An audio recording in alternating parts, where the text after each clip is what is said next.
প্রথমত লাইসেন্সের জন্য আবেদন করতে হয় মিনিস্ট্রি অফ ট্যুরিজমের রিজিওনাল অফিসে। এখানে মানে ওয়েস্ট বেঙ্গলে যদি কেউ অ্যাপ্লাই করে তাকে আমাদের ওয়েস্ট বেঙ্গলের রিজিওনাল অফিসে গিয়ে কথা বলতে হবে। তার আগে চাইলে তাদের অফিসিয়াল ওয়েবসাইটে গিয়ে দেখলেও অনেকটা বোঝা যাবে, কারণ সেখানে সব রুলস লেখা আছে। আর যদি রিজিওনাল অফিস ওই স্টেটে না থাকে তাহলে পাশের স্টেটের রিজিওনাল অফিসে যেতে হয়, সেখানেই ফর্ম দেবে। ফর্মটা হয় 9 পৃষ্ঠার।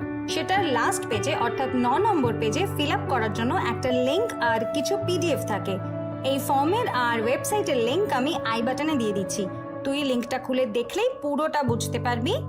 সাথে বন্ধুরা তোমরাও দেখো, কারণ তোমাদেরও দেখাটা খুব দরকার।